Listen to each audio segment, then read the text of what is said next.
Good evening, ladies and gentlemen, and welcome to Straight Up Talk Show with Earl Rush. My name is Earl Rush, and I'd like to welcome everyone for tuning in today. This evening, my co-host, Eileen Torres, and myself have the honor and the privilege of talking to Choco Orta. She was born as Virgin Milagros Orta Rodriguez. She was born in Puerto Rico. She's a dancer, a singer, an actress, and a percussionist. She has several names given to her in the salsa mambo world. She's a fabulous, multi-talented person, and we're going to get straight to the interview. Hi. Orta, how are you? I'm fine, Earl, and very happy to be here with you and also with Eileen. Great. Well, I know you're busy, and Eileen is always busy, so I'm going to get straight to the interview. I'm going to ask you a couple of questions, and then I'll turn it over to Eileen, and we will be going back and forth asking you questions. That's okay. Okay. My first question to you is, when you were on the set of the movie The Assassins with Antonio Banderas and Sylvester Stallone, did you ever get to hang out with them off the set? Not at all.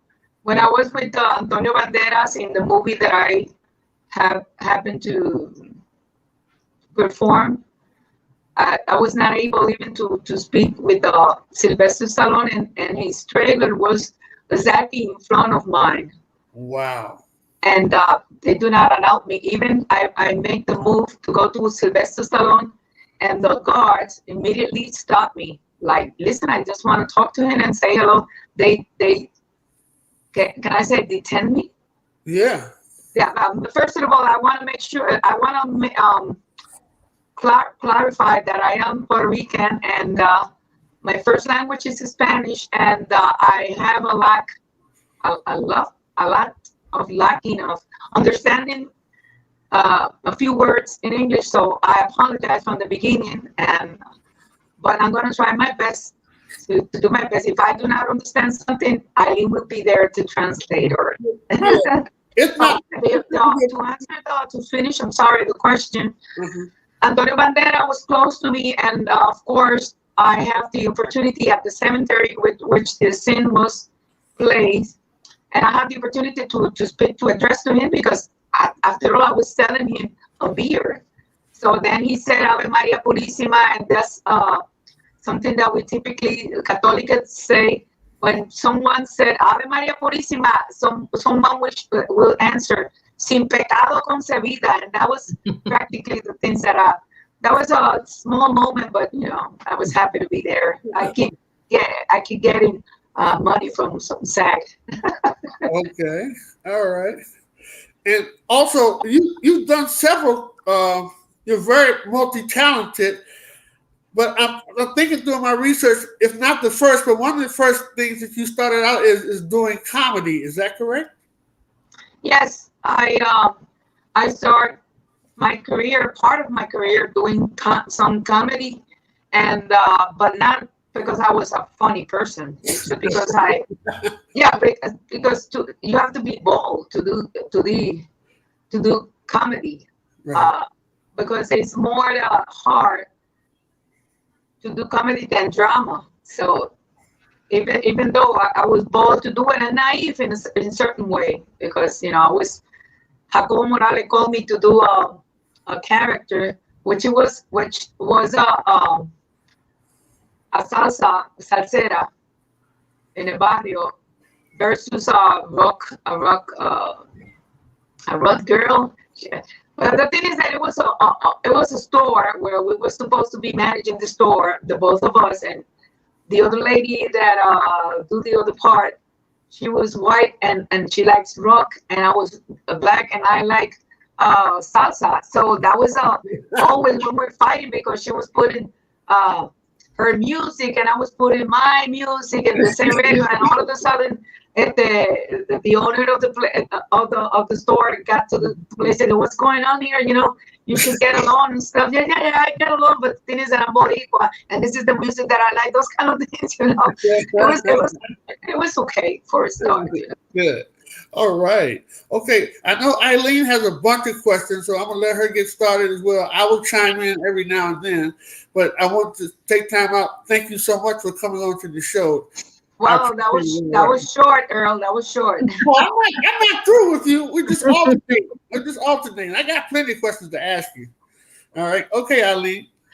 So in your acting on television, so that the audience understands, you were in comedy sketches, what we call comedy sketches, in a series, a television series, where you would appear every week. Is that correct? I was appearing every day. Oh, every day. Wow. It was every day. And I remember I used to work in social services as an officer eight, because I do understand the computer and stuff. And I used to ask for permission at 10 a.m. And I said, I'll allow me to go to the channel 4. And I used to grab a little model bike that I had and travel from my job to channel 4, which was like in bike 37 minutes, 35 minutes, something like that. Rehearse at 10:30, and then at 12 do the sketch, making the sketch every day. Every day it was fresh. Every day it was. You have to learn the script every single day. It was nice. You took a motor scooter from your job to the studio, rehearsed, and then performed. That was your 5-day-a-week schedule. Exactly. And then around 2:00, it was my lunch at the job. At my break, I used to do my lunch, but they allowed me because it's nice because my director at that moment, she understood that I was arising as a performer, and sometimes she was like, "No, you cannot go to this trip and stuff because da da da da da." Sometimes she used to get like tough, like, "Choco, I'm so sorry." And she used to say, "No hay amor papola." That's a saying here. You know, there's no way you're gonna make it. So once I worked there for 16, almost 17 years, and one day I stood up in my chair, and I spoke to my neighbor Yolanda, my coworker, and I told her, "You know what? I think I'm gonna resign." And she's like, "Are you crazy? This is only years. You've been here for like, what, 16 years already? And you know how difficult it is to be working with the government. So you're in already. You're you're permanent." So I said, it's just that I want to try to see if I could make it as a singer, because I have that, that call. And if I stay here, it's gonna be quite difficult to do both things, to go, So then I resigned, and not only that, I went this office where they retain our retirement money, and where you're supposed to save it for when you're 62 years old. And I said, "Please give me my money." I said, no, don't do that. You're young. You could retire from your job, but you don't take your money out of retirement funds. And I said, "You know what? I don't care. Give me my money now." So 3 years after, now there's a huge problem here in Puerto Rico because nobody have money for the retirement money. There's no money. So I think it was a nice move. Well, it worked out well for you. So I know you were born in Santurce. Is that where you're living now? Yes, ma'am. I was born, I was raised, I grew up here in Puerto Rico, and this is like my zip code 00912, right? Where I was born. And then like 3 years ago, I found out a nice apartment a nice building close by my parents where I was born. So I stood in the same zip code, 00912. My parents, both of them, they're alive. I'm happy for their existence. I'm glad they are. My mother is 88, Andrea Rodriguez Rivera from Humacao, Puerto Rico, and my father, Tomas Orta Abad from Santurce. He was born in the house that I was born and raised. Wow. So, Wow. in every, but since I live in New York for 9 years in downtown Brooklyn, though. That's why you have a cell phone with a New York area code. Exactly. Yes. Exactly. Okay. As a youngster, as a young person, and as a teenager, what music were you listening to? God, it's amazing. I was not listening to salsa. I was listening to R&B. I was listening to um, Aretha Franklin. I was listening to Barbara Streisand. I was listening to um, it's the soul music. Music that is not a feeling. It's not quite around my country, but still in my house every Saturday. It was we have to clean the house every Saturday. Forget it, you cannot go nowhere. No, I'm going out with my friends. No, no, no, no. You're gonna clean the house. But cleaning the house, my parents, they both enjoy and they like music. We was listening to Ismael Rivera, El Cortijo y su Combo. We was listening to Rolando La Serie. She was listening to my mother to Mexican music because we used to. She loved Mexican music. She's should have Mexico. She's 3 times already, and she was to Ella Cerveceria. He was listening to many Mexican nice people, and every time that Pedro Infante, Pedro Jesus with his wife, Aguilar. I used to come here to Puerto Rico to bring shows to the to Iran, to the Estadio Iran Bithorn. It's Stadium, yes. and so she used to take us without having money because my mother she raised us. She cleans office and houses. That's what she was doing, and I was also doing that with her. I was helping her. Sometimes I used to go with her and help her, to clean office and stuff. And I remember that one of those times that I was cleaning un escritorio. How do you say escritorio? A desk. And she said, please clean this deck. Then I go to do something else. Then I did my cleaning and she came and she said, "Oh, so are you done?" And I said, "Yes, I'm done already. Yes, yes. Did you told you to clean?" I said, "Yeah, I cleaned the desk." "Did you clean over here?" "No." "Did you clean over here?" "Did you clean over here?" I said, "No, I just clean." "No, you gotta take everything out and clean and do the thing, a nice job." So I'm very proud that she teach me, even though she was a maid or she was bringing services for others as cleaning. She was very proud of doing her job, and she teach me that no matter how humble the job you do in life, you have to do it with pride and with the heart. Right, right. Now, there were musicians in your family, is that correct? Yes, ma'am. And tell us about that. Well, my oldest brother, his name is Tomas Orta Jr.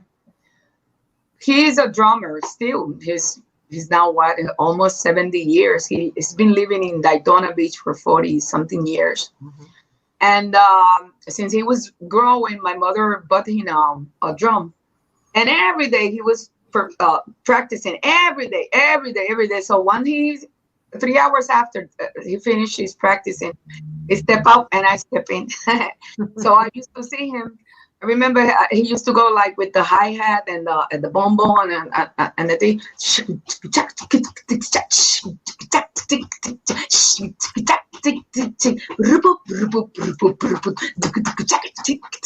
And I grabbed that and that's how I think I grabbed the thing or the love for performing with play with the congas, I guess. But your brother was playing a drum set, correct? Yes, Yes. drums, Okay. but then in my barrio, Mm-hmm. every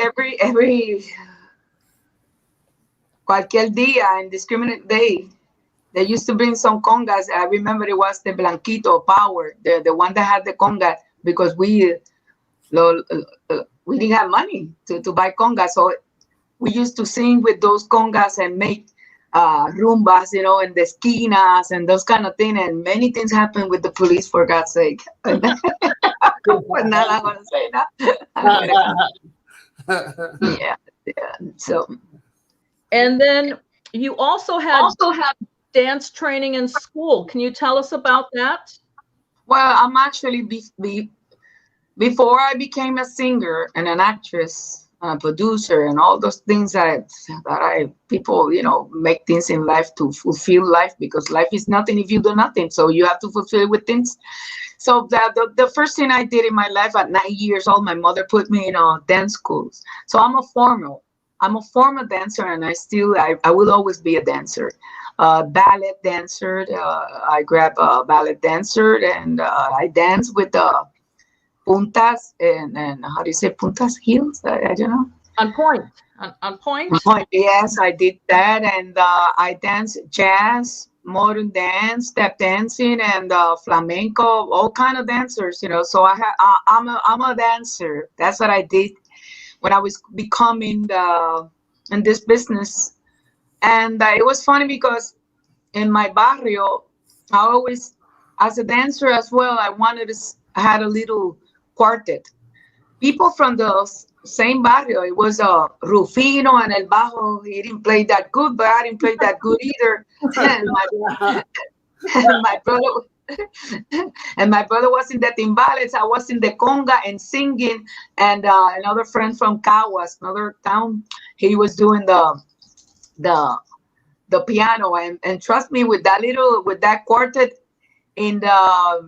we used to perform a lot. We used to do a lot of things with that little quartet, even though it was not reading. It was only, you know, like playing. It was not reading music. It was feeling the music. That's how everything started. Because Cortijo y su combo, you know, they didn't know about music and back those days, but they were always practicing in every single a corner, doing stuff that when they go to record saludo easy, saludo. When they used to go to the studio to record, everything was ready because they were always practicing, you know. So it was a natural thing for them, and it was for me as well. It was very, very funny. Well, I did read that you convinced Papo Luca to give you a chance to sing a bolero with the great Sonora Ponceña. How much arm twisting, how much convincing did you have to do to get that opportunity? A lot. I was let me get the cord of the computer because I think it's gonna I had it right over here. It was in a club that is called Sanadu in Naranjito, Puerto Rico. And I was there by myself in front of the stage asking this guy, without me knowing who really was Sonora Ponceña. Honestly, I didn't care. I was only asking for an opportunity for me to sing and to hear me singing. And I kept bothering him and bothering him. But can you allow me to sing a song? And he, the crazy girl, how I'm gonna allow her to sing here? Would you please allow me to sing one song, just one song? No, mija, how I'm gonna let you to sing a song here? And besides, my father doesn't like that. So, move. Just one song, please allow. Say, all right. No, hold on, ma. Or come on. And then I sang, atiéndeme.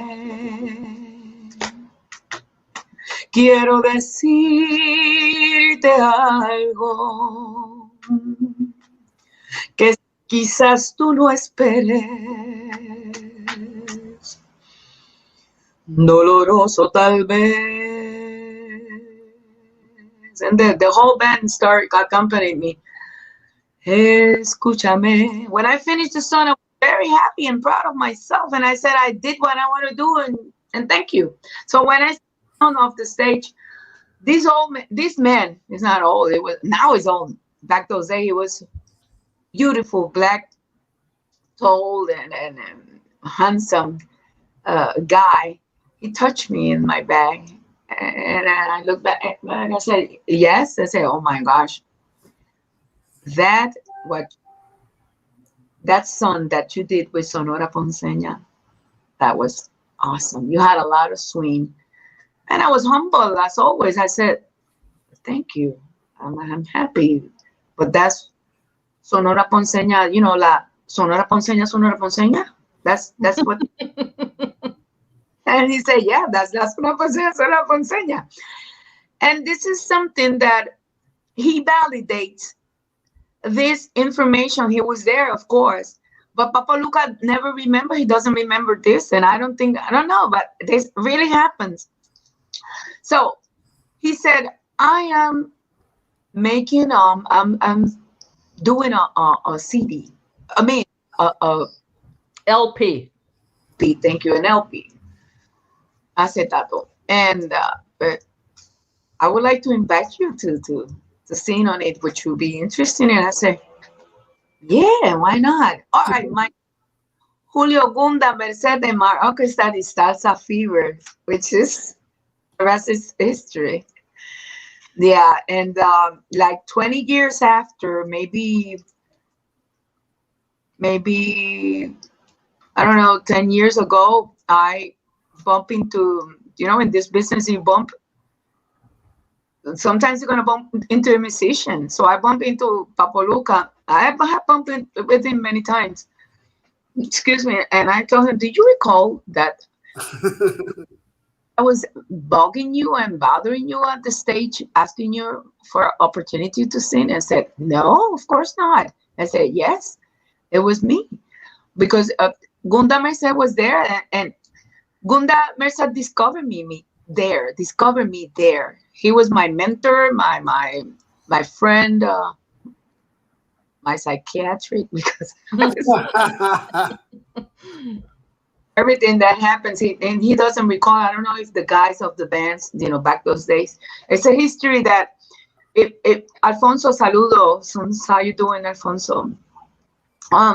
It's a history that if I wouldn't have Gunda to secondary, nobody would believe that I was asking for opportunity, bothering Papa Luca and on the stage in order for me to have an opportunity. And I did that many times in many places.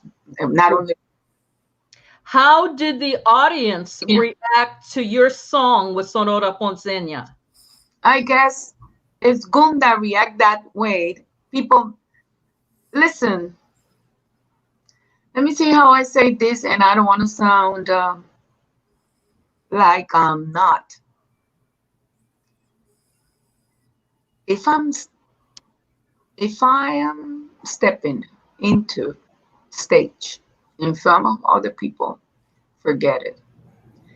If I'm not gonna something that is gonna move, if I'm not gonna create a catharsis on people, I'd rather not step into a stage. So I make sure that everything that I do when I'm stepping in the stage, it's powerful, it's moving, it's how I can bring those tears that you have in your eyes about to drop, and how about to make you laugh. If that laugh, it was able to, it was about to I make you laugh if it's possible, and I make you cry if it's possible. I create catharsis, and I want to go through your emotions. I want to go through my emotions, because sometimes it's not that I'm selfish, but I like to sing for myself, and I share the way my singing with people. So people typically react, and many times I have standing ovations, and it's for me, it's like, so I'm saying this in a humble way, but it's the truth. I'm guessing that you probably blew the audience away with your soulful rendition of Nosotros, a beautiful classic that we all grew up hearing that song. It's beautiful. And I'm guessing that the audience absolutely loved your rendition of that song.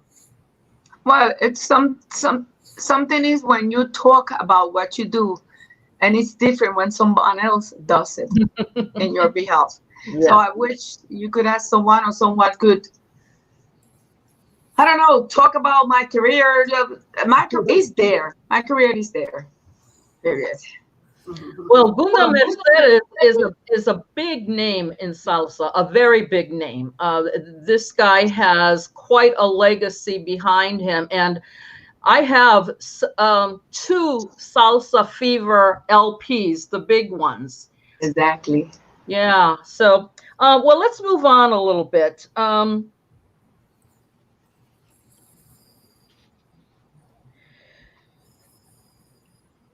Well, we talked about your roles in feature films, and my question is, do you have the desire to do more acting in feature films? Is that one of your goals? No. No. Oh. No. I don't know if we spoke about that the other day, but that if it happens, if there's an opportunity where I could have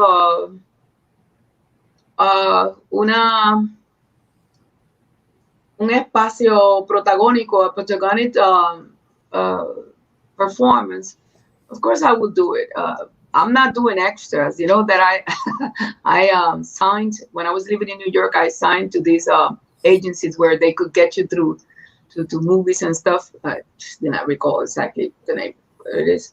And I remember that I went to do Annie, the black little gay girl. Mm-hmm. Annie. So I was there as an extra, only for $109, the whole day in that freaking freezing place.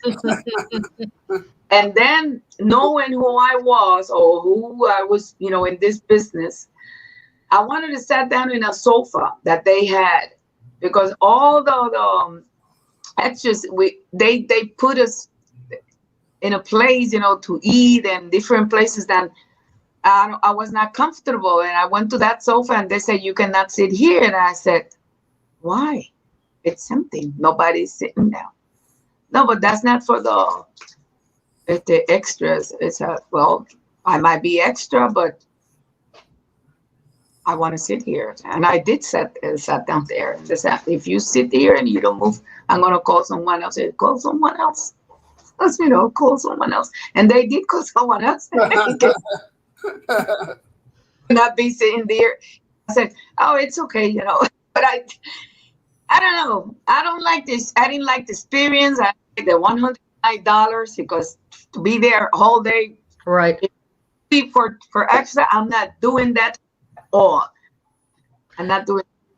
Okay, let's move on to your career as a singer, especially in salsa, and let's talk about the differences of a female singer and a male singer, because we know this industry is 99% male singers. So can you give us some of your thoughts about being a woman singing?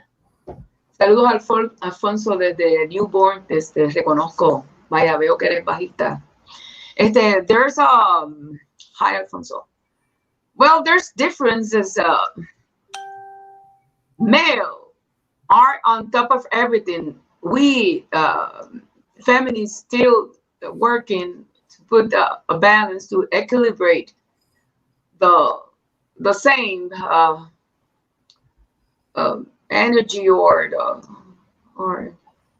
way of men's behave on life. After all, I bring life. I am the only one that have the capacity of bring you, Earl, to life. And all of a sudden, I don't know where everything got mixed up. That including if I am giving birth, my daughter, my son, why the last name of my husband has to be the first one of my child, which I am the one is carrying 9 months that child. That's number one. And men's like to be like solos, and they like to be in their own. The way you guys develop are quite different than we. You like to be with your friends. Some mothers tell a lie, which is not true, that men cannot cry, and that's a lie. That's not true. They're human being as well. And machismo and machismo, misogyny, misogynist, and all those kind of things that are surround men. Sometimes they blur their minds, and they think they are the gods of the earth, and that's not true. I am the goddess, not you. Yeah. That's why, me understanding that, I said, if you're singing salsa and I happen to like salsa, I'm going to be singing salsa. Of course, I'm going to be doing salsa the way it goes, because you have to study. You cannot be like, I was telling you the other day, like chicken or hen without head, like singing, W. There's, for example, today, they call me if I want to recall a number, and it's for the dance, right? It's for the couple of dancers, and I'm already studying before this interview. They give me they say, yeah, of course I will record this. I like the tune, and what I was doing, analyzing how can I make this more not sophisticated, but my soneo, my improvisation, how can I make them look close to what I am, the body of the song, have, and males they, to, to be in everything. Males to be are used to be in everything by themselves, because they think they have this thought that females are for the house.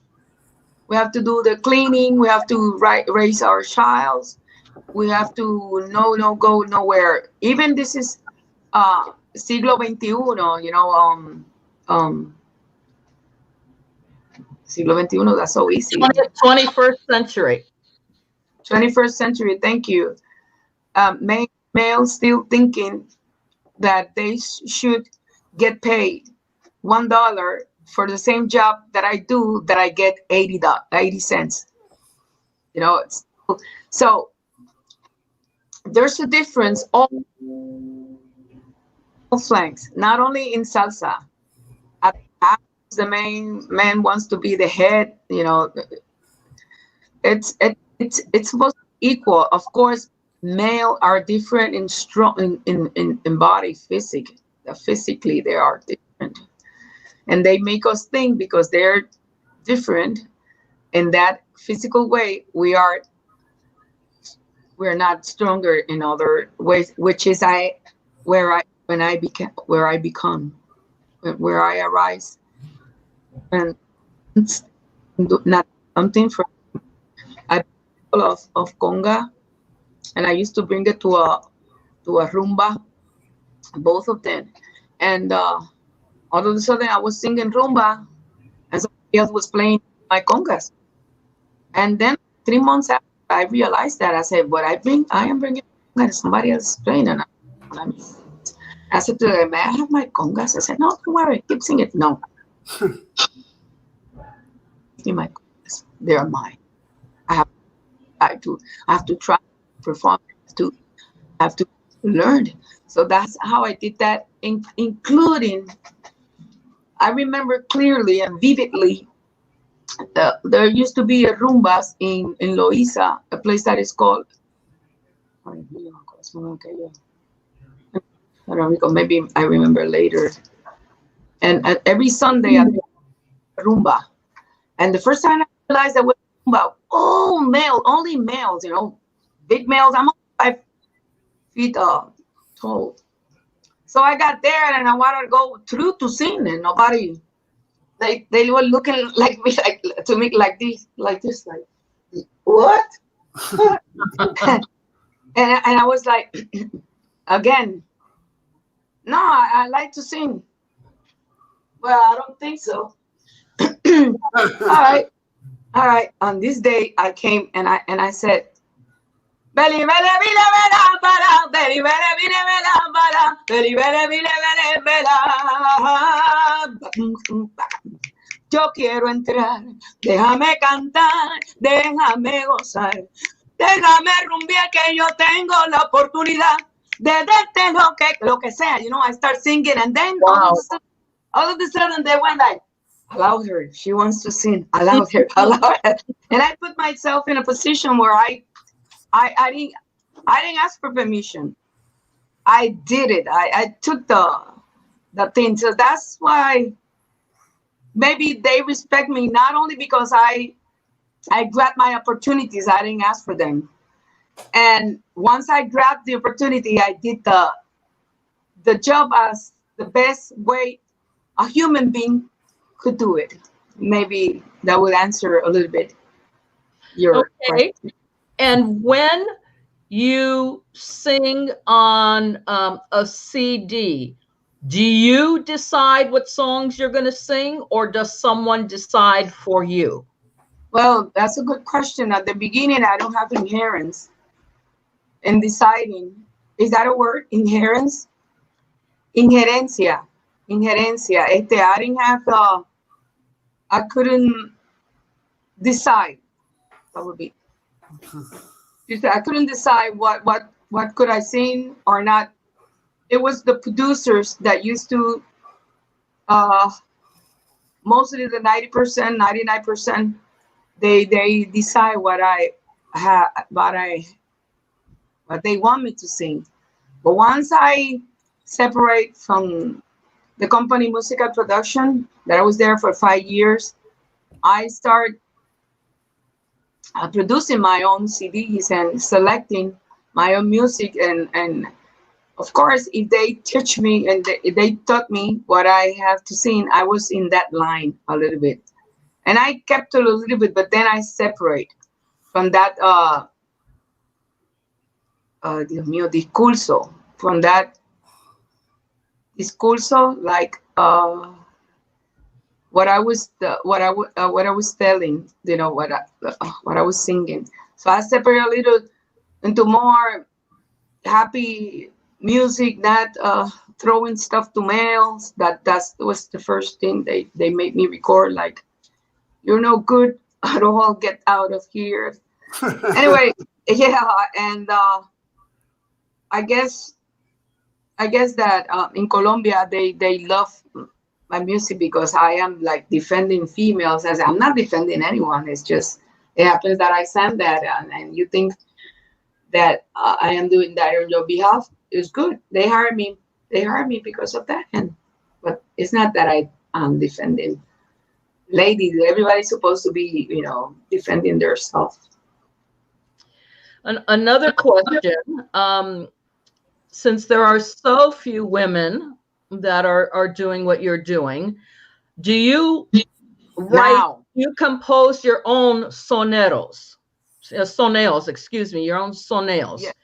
Do you compose those yourself, and do you do them on the fly? Do you improvise if you are in a lineup of like a fiesta de soneros? Do you think of them like that?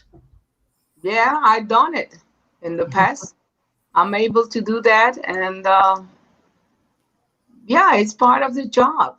for me. You know, it's practice. It's something that you've been. It's a skill that you keep developing and understanding the soneo. And I am very repentant when I bring things. Sometimes I bring a soneo without even thinking what I'm going about to sing. For example, if the song is let's see, if the song is El palo se cayó ese palo, and here I go. Se cayó ese palo y esto se puso malo. El palo se cayó ese palo. Si tú coges el machete, lo pica, lo mata, lo metes adentro, lo metes, se cayó. El palo, se cayó ese palo. El palo que estaba en el palo se cayó y lo hicieron leña, se cayó. El palo, palito, palito, palito, palito, te voy a dar. Si tú agarras ese palo, but I don't know, you know, sometimes I don't even think what I'm saying. Sometimes I say, think something. Life is only once. Well, a lot of people do not realize that once the story of the song is sung and the choristas come in to sing the repetitive refrain, then it is up to the singer to make up the rest of the words. A lot of people do not understand that that happens in salsa. And I think once they know that, they appreciate a sonero or a sonera so much more for that ability, because not everyone can do it, and not all men can do it either. Yeah, typically, for example, I think I have it's a ventaja. Advantage. Thank you. When I write mostly the 99.5% of my soneos in all my discography, and I'm very proud of that. And that gives you the opportunity, if you're building up your own soneos, it will be easier for you to sing spontaneously. Because after all, it's like I said, it's a skill that you keep developing. This is a career. Esto es una carrera. This is a job, a life job. This is not something that you. It's like a building. You build a building from the bottom, not from the top. So from the bottom, you keep growing and searching. And this stage, you did something wrong, and then all of a sudden you have to fix it. You cannot become a star if you don't work on that. But how difficult it is to address in English, for God's sake. I'm so fluent in my language. When you build your own soneos, it's easier. For example, I do not allow no ones to give me soneos. Sometimes at the studio, the engineers, they said, Choco, I think that this will be better than that. You're trying to put there try to work it out. And I said, yeah, you're right, this work better. But I go to the studio with my own ideas. I'm independent totally. Someone fix a soneo for me, then it will be their inspiration. It's not my inspiration. When I'm coming from the top, from the body of the sun, when things are happening, I grab the idea from there, and how I accommodate the soneo that I want to do. If it's gonna be a sincopado, if it's gonna be staccato, if it's gonna be legato, if it's gonna be pop, and I stop it and I like 3 counts to do it again. That only happened when in my case. And I have been in stage with Gilberto Santa Rosa, José Alberto El Canario, improvising. I have been on stage in the Crucero de la Salsa last year. There was from November 14 until the 14 of 14, 15, 16, 17, 20. At that cruise, El Crucero de la Salsa, that was Andy Montañez there. There was Milo Ruiz. There was Herman Olivera. What was the other one? Andy Montañez, Maelo, Hellman, and me, of course. So it was 5 of us. So at the end, they did a couple of times the shows. They did some openly that to improvise, and there's proof there. People were there, you know, metiendo mano ahí con los tipos. ¿Qué pasa, brother? Vamos a parar. Oh, you know, yeah. Ahí venía maestro. Ahora te digo, te quiero, y yo venía para acá. Y también, y yo soy la única mujer. Oh, yeah, you know. I've done that, and I'm not the best sonera on earth.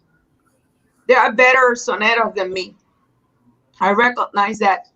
But I have what I have, and I do what I could do. And I know my limits, and I know the opposite of limits. Your strength. Yeah. Yeah, your strengths, yes.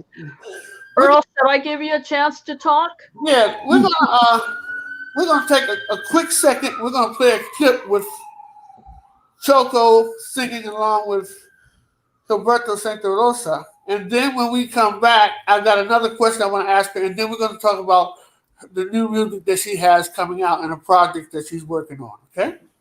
All right. Okay.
Okay. All right.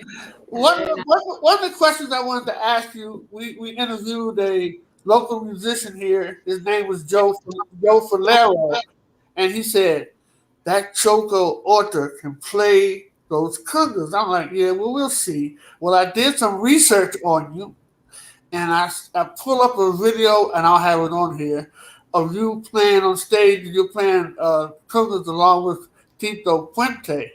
Oh, yeah. And I'm like, and I've been doing research. I didn't know that you played the congas so well. Thank you. I know you said your brother was a drummer, but I guess was he your inspiration, or what made you? Indeed, he was.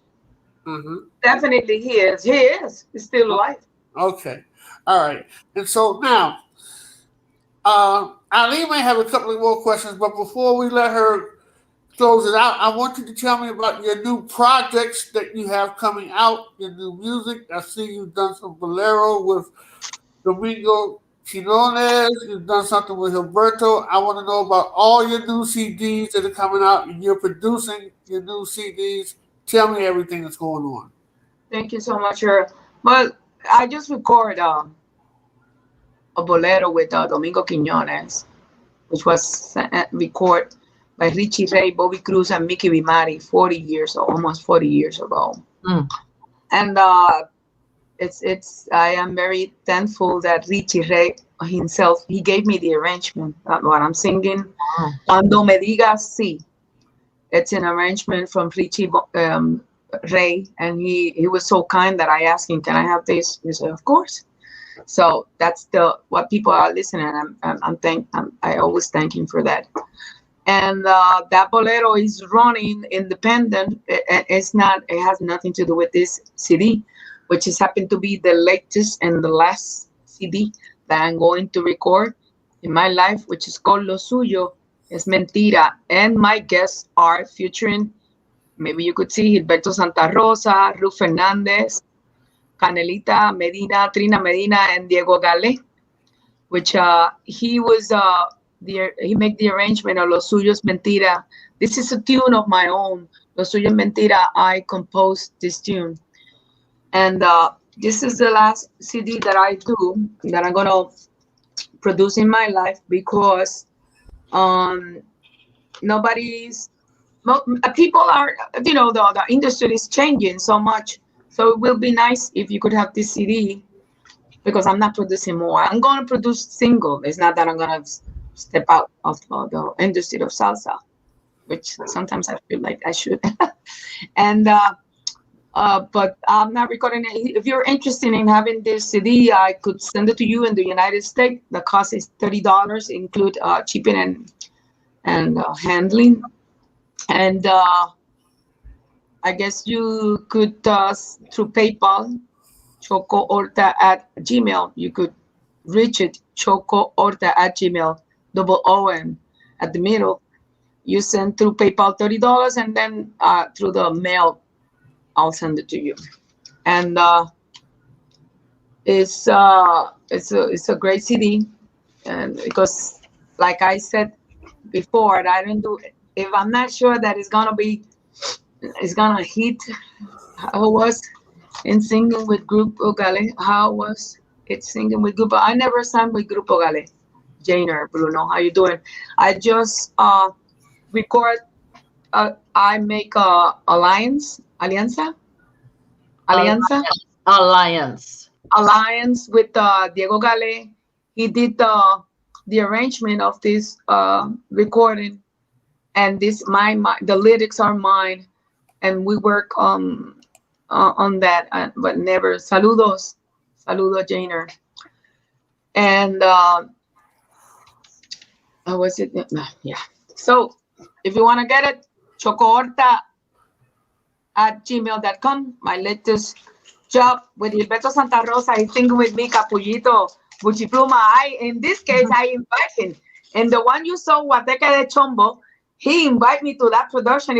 I recorded that like 5 years ago. I don't know. And this was like maybe one year ago that he recorded with me. And it came out beautiful, and they play it a lot here at the radio. Capullito, you should have this CD. Why not? That's right. Well, I've got a couple questions. I've got a two-part question. The first part is, how many compositions have you created? How many songs have you composed? Well, I have composed like 7, 8 compositions, right, on my own. Homenaje a la sonera, Lo suyo es mentira, El amor es libre,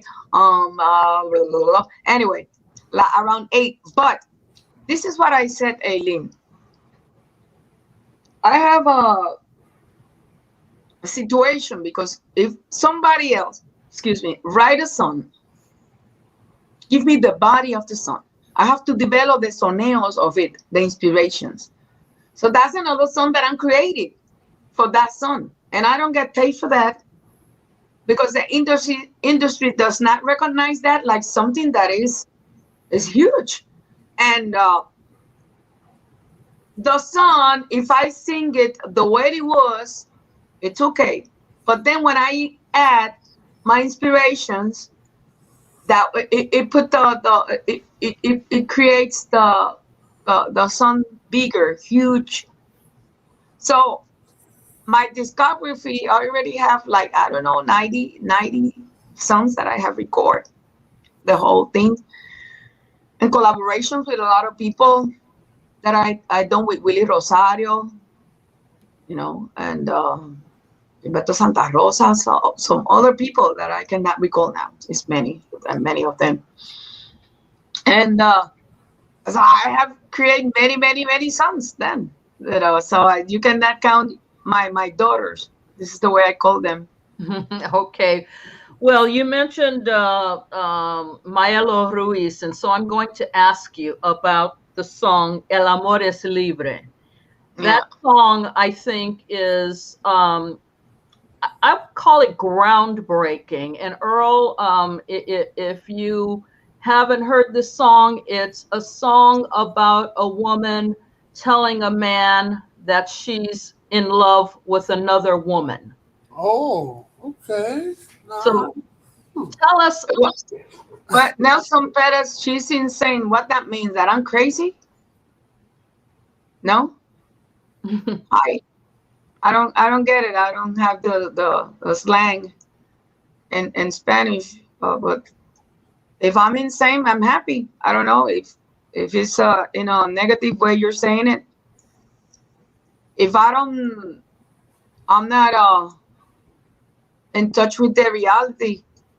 Nobody is, because first of all, reality is something that is made out. Oh, thank you. Yeah, I don't. You see, I get confused. I appreciate that, Nelson. Appreciate that, and I'm sorry. But let's talk about that song, because I think it's very modern. It's very timely. It is at a time when love is not being questioned the way it used to. Like a lot of the presidential candidates say, we don't care who you love. So this song to me, I just want to say congratulations for writing such a wonderful song that many women are going to probably take to heart and say, yes, this is exactly how I feel. Yeah, it's a song that actually happened in life that I saw. It didn't happen to me. Even I'm gay. It did not happen to me. It's something that I pick up from life. That people that are gay, they are pretending to not be, and let the world or society. This matches machismo, particularly salsa environment. There's many gay people, and you will never know who are the sonero, the salsero that are gay, that they are with men. You will never know. And I know. And because society said that you were born to be with a male, you were born to be with a female. If you were, I was born, and that was it. I feel what I feel, and have nothing to do with anything. I'm just being honest. I'm trying to be my deepest honest on this life that I'm living. That I only is gonna be 93 years. Uh,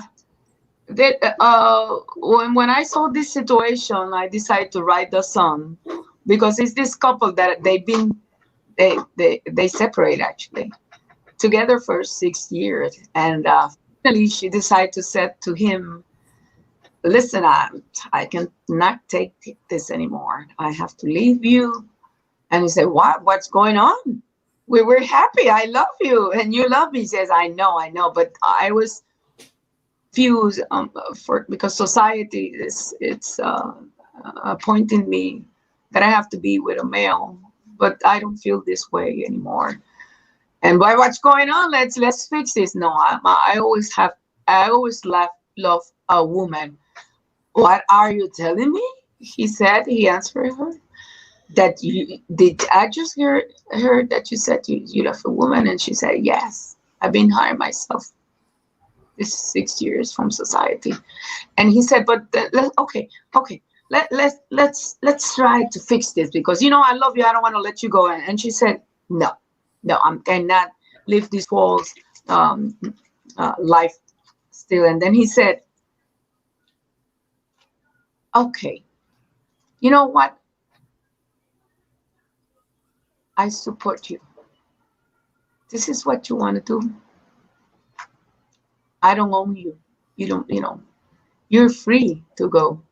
You're free to do your life. And if I help you to do that life you decide to start doing, I'll be there for you. That's mostly what the song talks about. And I send that song to radio stations. One of the radio station here, of course, in an ethical way, I will not say who or what radio station, said to me directly, straight, I'm not going to play that here. And I said, But how come you played El Gran Varón, the Willie Colon, which is in detrimental uh, talk about a guy that was gay and you know condemned hiring from society as well, and throwing a lot of bad things. I don't know. It's Lord, about a gay son, and the father cannot accept that his son is gay, and they play that song, but they don't play mine. But they don't play hers, so there's a double standard.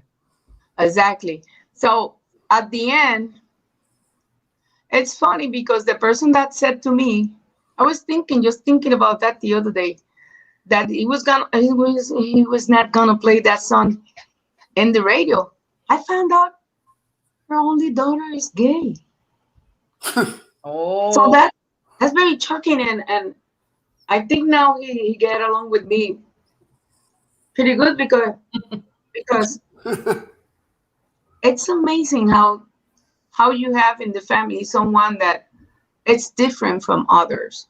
There's in the family some people wants to be Muslim. If you were not born Muslim, why you want to be a Muslim? I feel the call. Why you want to be a Jew? I feel the call. You want to be gay? You want to be what? You want to be trans? Why in earth should I be telling others how they should live their life? You know how hard it is at my age to make decisions, to do things. I still growing. I do not want to hurt people at all. And you know how much it cost me? How much? You know how much people I hurt in the past without me being conscious about it? And of course I apologize. And if I could take things back, I do. But so you cannot, milk is already spilled over the glass. So the best thing I could do is keep being a better person to myself. If I'm a better person to myself, then the society will be a better place for me. Because if people are not putting themselves in a better place, they will be living in a odd situation with their life, and I don't want that for my life. That's all. Wow. Yeah, I had to bring up that song because it provokes a lot of emotion. You can feel the feelings in there, and he says, "Don't let people judge you." Once he accepts it, so no, and there's something very important here, Aileen. You know who's at the chorus in that song? Who? Gilberto Santa Rosa. Things he validate the speech, and not only that, this song at the beginning, the name that I wanted to, the way I wanted to call this song was Por amar a una mujer. Por amar a una mujer. For the love of a woman. And then when we were at the studio, I remember that Carlos Garcia, that he was the one that made the arrangement. No.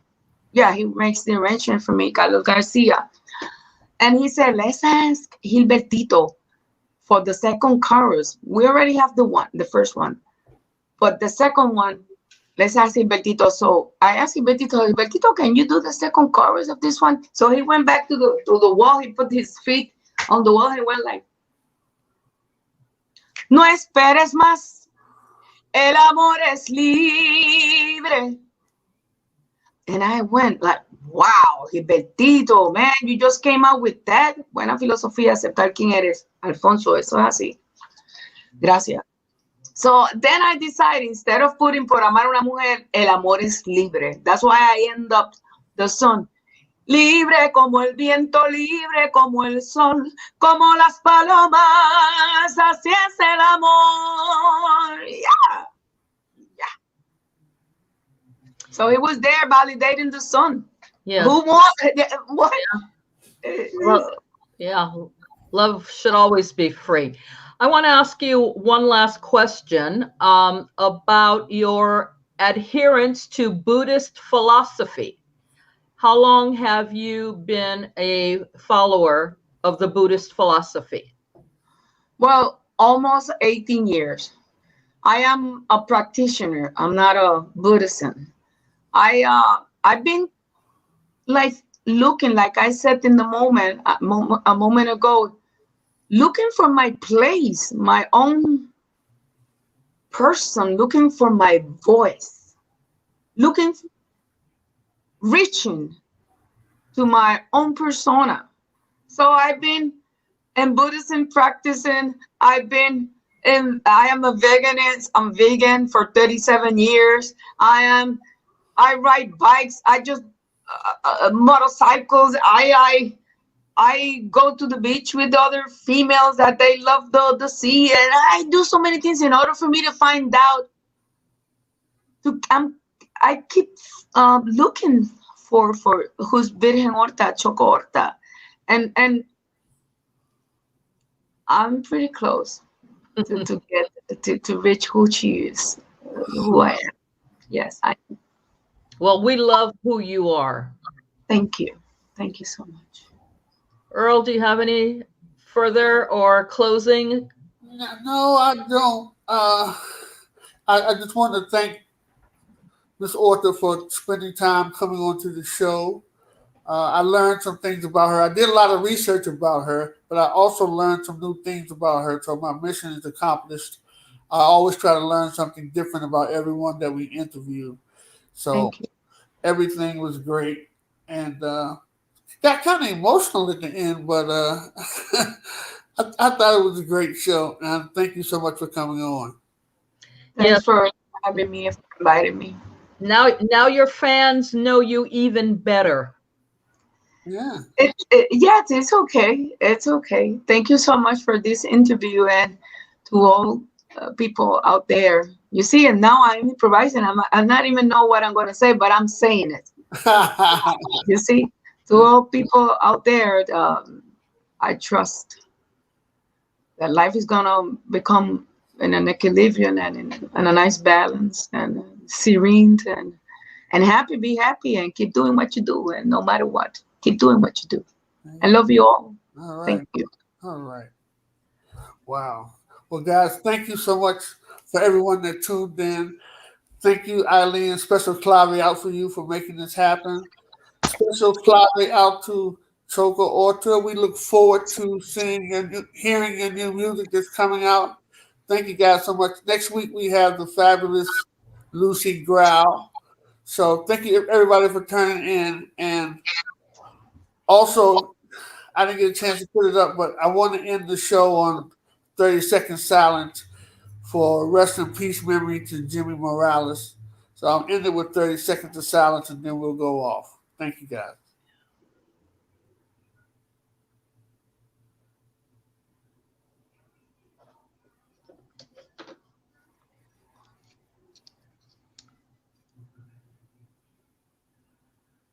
Thank you so much, guys. I'll see you next week. All right. Bye-bye.